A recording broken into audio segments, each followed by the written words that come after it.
Ladies and gentlemen, friends, we are standing here in the Place des Nations in Geneva, opposite the headquarters of the Red Cross, with one main desire in our hearts, to see Gilad Shalit return home. From here, I ask to encourage Gil'ad's parents, Noam and Aviva, who are sitting in a tent in Jerusalem, awaiting the return of their son. From here, I wish to commend the Prime Minister of Israel, Mr. Benjamin Netanyahu, for not surrendering to terror.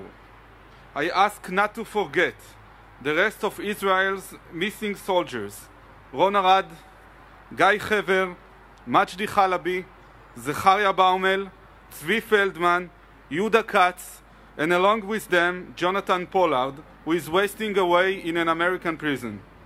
All our sons of this tiny nation called Israel that has become the center of the world. All were willing to sacrifice their lives for their nations, and we pray to see them home once again this year. We've only to believe. The release of prisoners and locating of missing soldiers, the former referring to Palestinians and the latter Israelis, reveals two entirely different worlds. While Israel is willing to pay a heavy price for the release of each of her sons, the other side is willing to pay a heavy price for the death of its sons, the very ones sent to murder children, women, and infants, even at the cost of its own life. Israel was willing, and is still willing, to release thousands of terrorists for one of her sons, whereas the Palestinian Hamas side has determined the equation of life and blood. One Israeli is worth 1,000 terrorists, meaning the life of one Israeli is worth more, so much more. And that is precisely the issue. While Israel and the Jewish people revere the sanctity of life, the evil Hamas regime venerates death. Thus, in your support of Israel, you reinforce the infrastructure of life, while the Red Cross, Richard Goldstone, and the supporters of the Hamas terrorist regime only reinforce the infrastructure of death. Is this an unfounded statement? Let's see. In 2006, the Hamas regime rose to power in Gaza.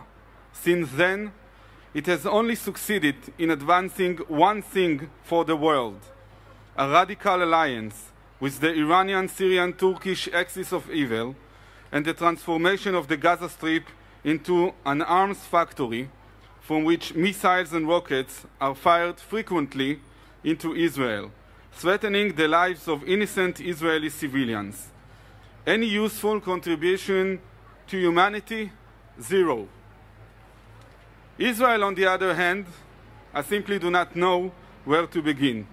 Israelis lead nearly in every field in which they are found: agriculture, medicine, science, technology, high-tech, and economics.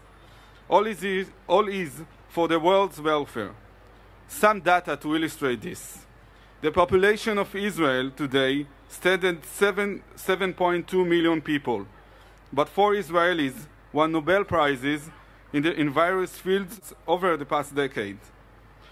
I need to emphasize the difference.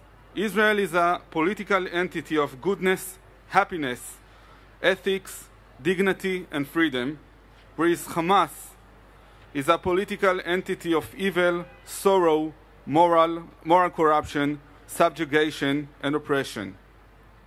You should inquire about the 1,000 Christians who were expelled in the last years by force from Gaza Strip.